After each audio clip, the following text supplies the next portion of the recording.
All right, everybody, welcome back to the show. Third hour of anti-war radio. I'm switching from coffee to Dr. Pepper now.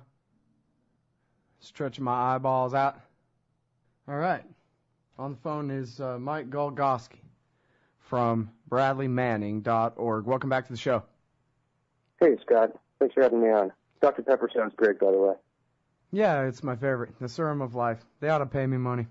I pay them instead. Anyway. So, first of all, tell everybody about BradleyManning.org. Well, we're the website of the Bradley Manning Support Network, which was set up to provide a legal defense fund and other forms of support to Bradley Manning, who is in prison currently at Quantico, Virginia, accused of releasing the collateral murder video to WikiLeaks, which showed an Apache attack helicopter in Baghdad gunning down 11 people, including 2 Reuters employees, back in 2007. Mm-hmm. And then also he's accused of leaking the Iraq and Afghan war logs, or not? He's just credited with that. There's media speculation that he's connected with the release of that material as well, but to date he hasn't been charged with anything connected with that. Oh, well, that's good at least. But already he's facing how many years in prison? The maximum that's been reported is 52 years if he were to be convicted on all the charges. All right, so now break the news for us here. I guess it's not, it won't be breaking, but it'll be breaking as far as anti-war radio is concerned. Something happened to a guy named David House who works with you, is that right? And what happened? Yeah, David House is a friend of Bradley's, and he was in touch with us very early on when we were first putting the network together as an organization. He was on our founding conference calls, and also provided us with some technical assistance on the website.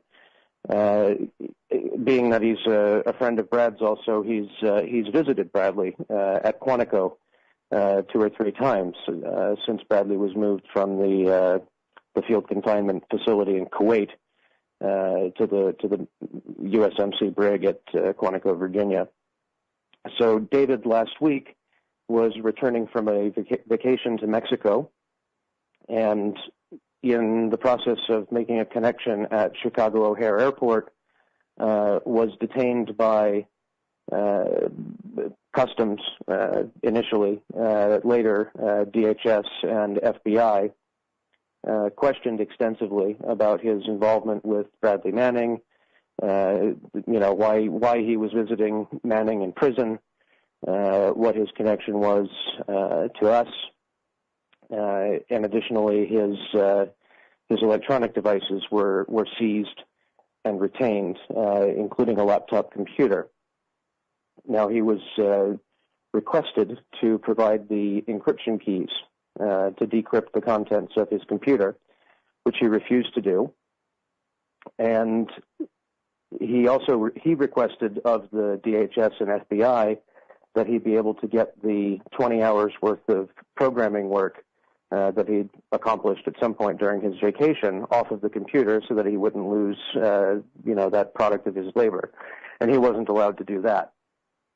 So he was given a receipt for the equipment, which listed the laptop as worth $30, and the camera and the cell phone is worth, the camera and the memory stick is worth nothing.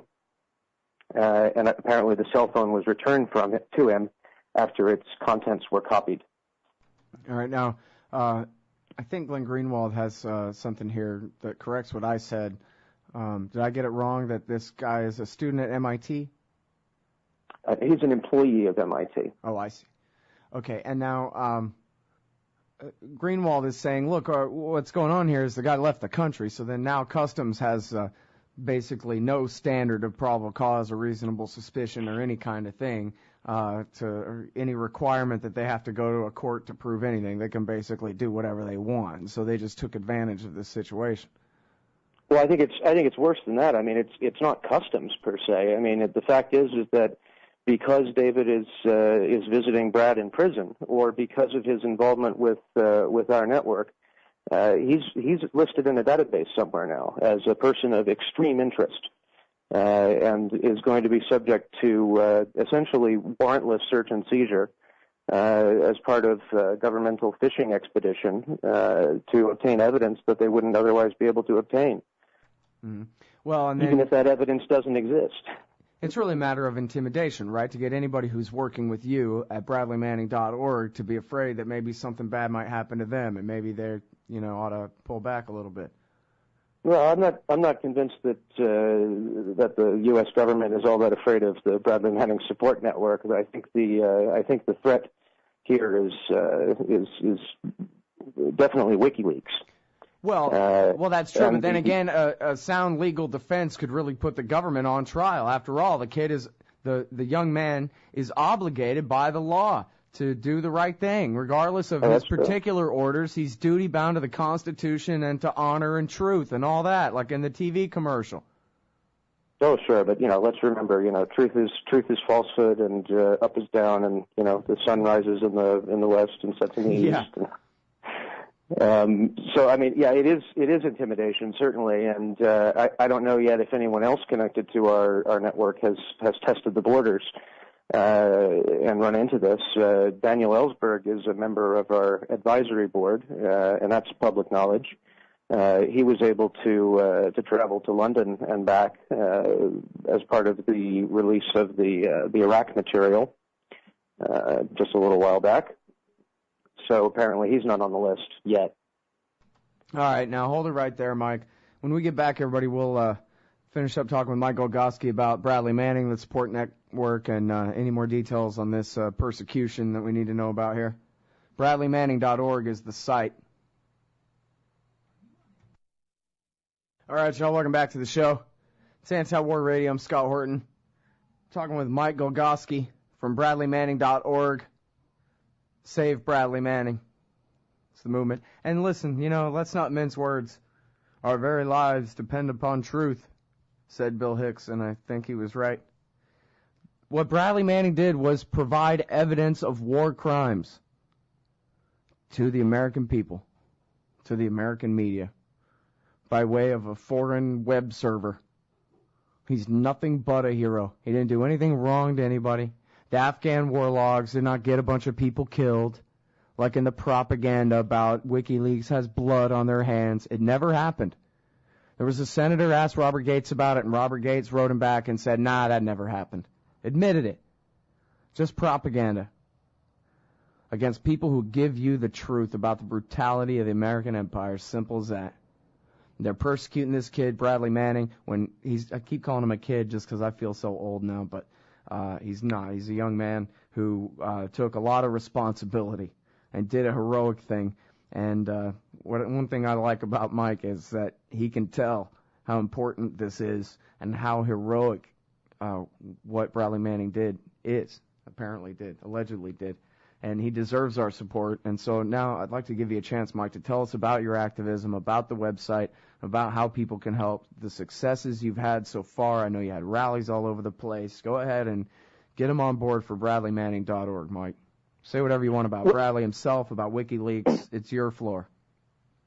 Well, we're still in the process of raising money for Bradley's legal defense. To date, there's now two different donation channels. One is through our organization, through our partnership with Courage to Resist, which is tax deductible. We've raised about $80,000 by that channel. And then individuals have made direct contributions to Bradley's attorney's defense fund for his benefit in the amount of about $8,000 or $9,000. So we're closing in on just short of $90,000, and after expenses, we'll probably need to raise about 20 or 25 more to cover anticipated costs for the first stage of this, which is through the end of a court martial, which should happen sometime next year. At the same time, we had rallies in I believe 18 different cities around the country, and a couple in far off places like New South Wales, Australia. So we're continuing to work. We've been a bit quieter lately because there hasn't been terribly much news. But this certainly leaps up into the forefront as something alarming. That just a guy who's a supporter of the cause and a personal friend of the accused is being harassed and detained and having his property stolen.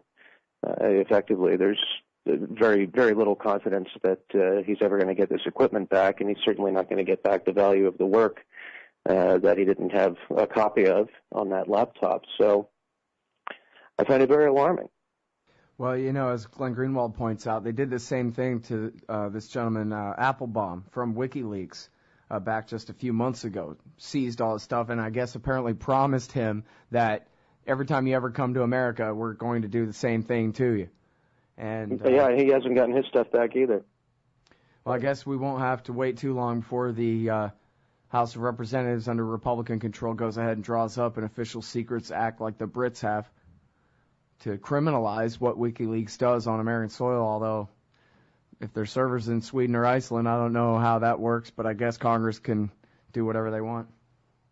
Well, and there's another aspect to this case too that's interesting, and that is that in the UK now, people have been jailed by court order for failing to provide the encryption keys to decrypt their laptops when their laptops are seized by border search or otherwise claimed as evidence in investigations. So, is there going to be some push in the U.S. to make it a crime to refuse to decrypt your notebook when demanded by officials? Who knows? But right, and why even pass a law that way? Very disturbing trend. They can just give you the Padilla treatment. I noticed that one of these, I forget which one it was at O'Hare Airport, right? Or was that the Applebaum one? Was that O'Hare Airport? That's where they grabbed Jose Padilla, called him an enemy combatant, and locked him in a torture prison. Why not just go for it? Why even show him to a judge at all? Why even bother with any process at all? Yeah, I don't know. I mean, as you mentioned the empire before, I mean, the mask is certainly slipping. Yeah, certainly. And, again, people ought to know in case maybe they don't. It could be, people have other priorities in life and things pass them by. I'd say the Guardian.co.uk probably has the best treatment and access to the Afghan and the Iraq war logs. The collateral murder video can be pulled up quite easily just by Googling or searching for collateral murder or going to wikileaks.org. All this is available. And, WikiLeaks has all kinds of things other than these that have gotten the biggest headlines, the Bradley Manning leaks and so forth. They've got dirt on every government on the planet and a bunch of corporations, too. And it's a really great place to spend an afternoon. Yeah, well, if you enjoy digging in the dirt and the filth, sure it is. But yeah, exactly. They've said lately that there's going to be some material on Russia coming out, which should be quite interesting. And somebody was inquiring at the press conference that Julian Assange gave in London as to whether or not they'd be releasing any more material on a kind of crooked incident in Lebanon. And the way he replied indicated, yeah, they had something more to release on that.